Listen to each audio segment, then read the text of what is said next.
Hello, and welcome to Meredith College Student News. I'm Freya Dahlgren. Thanks for joining us. In our top story, student election results are in, and here with the results are some of the biggest races is reporter Elena Cook. After a week of campaigning by the candidates, the ballots were sent out to the student body on the 12th, and the winners were announced on the 14th. The race for SGA president went to Sophie Phillips. The SGA vice president is Georgia Fulgham. Ellie Osborne won the election for Senate chair. The SGA secretary is Ellie Phillips. The student life chair is Alicia Rosenzweig. The honor council chair is Lydia Bonecutter. The wings president is Sarah Ella Trustman. And MAB president is Jillian Jackson. Looking at the class election winners, the class of 2025 vice president will be Brooke Herring, and the class of 2026 president will be Amanda Cordell. The class of 2027 does not have an elected president. The newly elected students start their positions in the 2024-2025 school year. Campus-wide elections take place every February. Elena Cook, MCSN. A record number of students have applied to attend Meredith in the fall. In an email to faculty and staff, the administration announced that for the past decade, the college had hoped to reach 2,000 applications. This year, Meredith exceeded that goal, receiving 2,076 applications.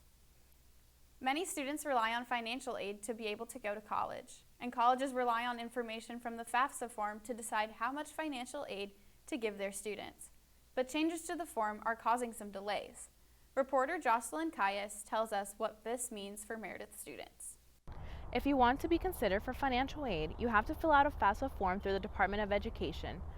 But the federal government is running into delays processing the newest forms. That means Meredith's financial aid office hasn't received any information about the students' financial needs. Unfortunately, no financial aid offers can be made until the college gets that information. This can be very stressful for current students, but also for high school seniors who might be waiting for financial aid offers before deciding what college to go to.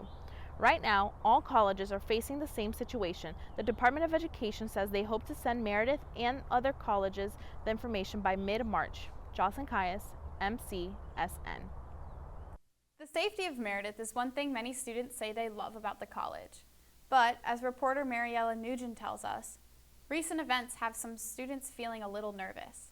Meredith College, being a small gated campus, usually has students feeling safe. But recent news of car break-ins near residence halls has campus feeling uneasy. So it's kind of just like disappointing, like I said, because we shouldn't have to worry about that, especially going to a private institution. So I've actually been able to take even more precautions this way, just making sure I'm keeping my car cleaned out and not keeping things in sight that look like they could be valuable, even something as simple as sunglasses.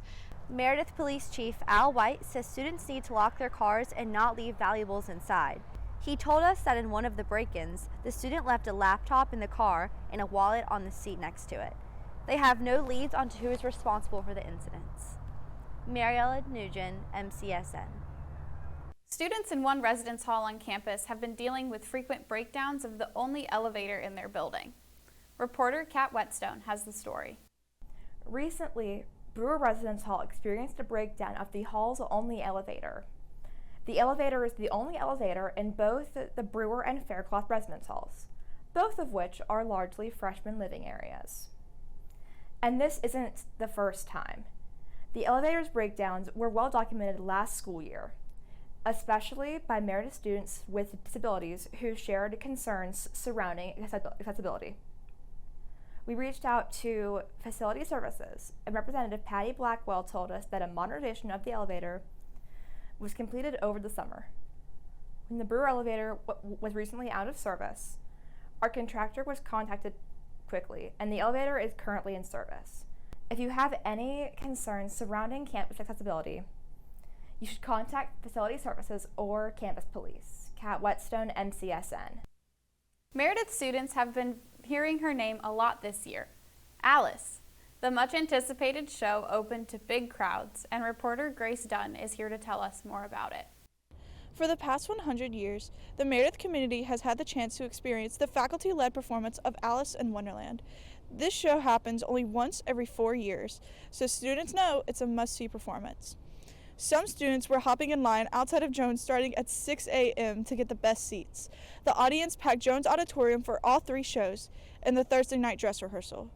Some of the highlights included pop culture jokes and professors having a ball with their roles. Some items were also tossed into the audience, including rubber lobsters and cards signed by the faculty and staff. Vice President for College Programs, Jean Jackson, directed the show. She says in 1924, there were 23 members of the cast. This year, there was almost 150 in the cast and crew. She hopes the 2028 show will be even bigger. Grace Dunn, MCSN. And now there's a book to commemorate the show and raise money for the future. It's called Alice in Wonderland at Meredith College, the First 100 Years, and it's a guide to all things Alice.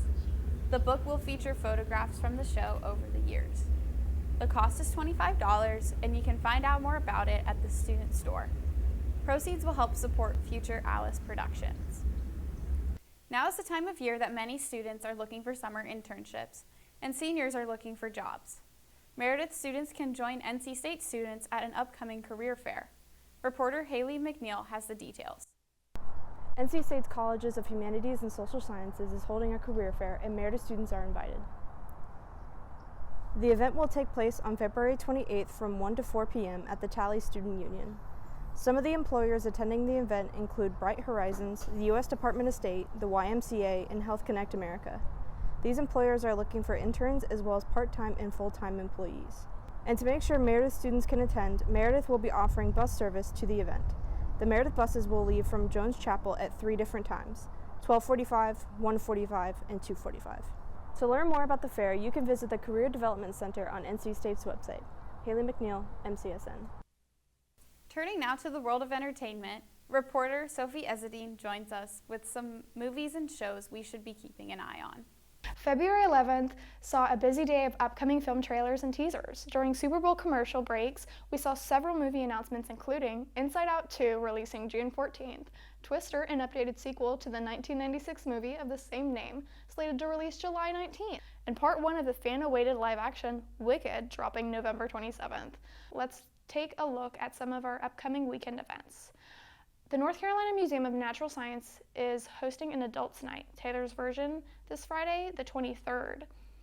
The event promises a night of timeless tunes from 7 to 10 p.m., with admissions being $25 and $15 for museum members. Next Wednesday, Meredith College Theater opens Sweet Charity and will run through March 3rd, and several matinee and evening performances.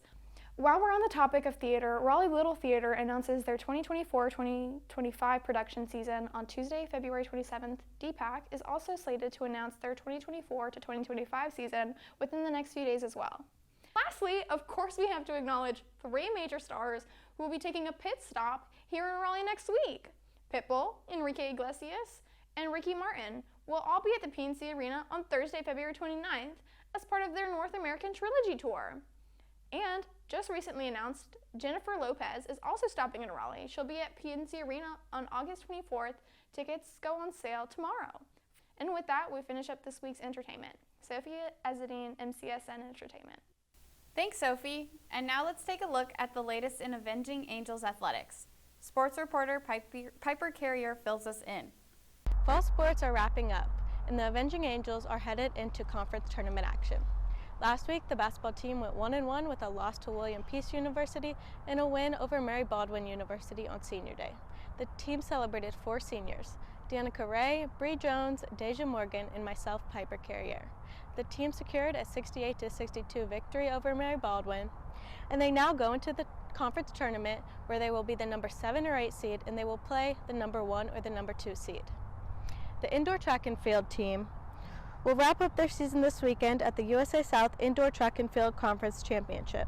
Star distance runners Andrea Gallegos, Maddie Myrna, and Delaney Bundy look to help their team to a conference title this year. As fall sports wrap up, be on the lookout for the start of a highly anticipated start to the season of lacrosse, softball, and tennis. Piper Carrier, MCSN Sports. Thanks, Piper, and congratulations on your stellar college basketball career. We're so proud of you. Before we go, let's take a look at some upcoming events. The Carlisle Campbell Library is putting on its annual murder mystery event titled Malice in Wonderland. It takes place on February 23rd at 8 p.m. The deadline to apply for unfilled SGA positions is February 26th, and the annual Make It Count for Meredith Giving Day will be held on February 27th. The goal for the 24-hour Giving Challenge is to raise $1.1 million. That's all for this edition of Meredith College Student News. On behalf of the entire news team, thanks for watching.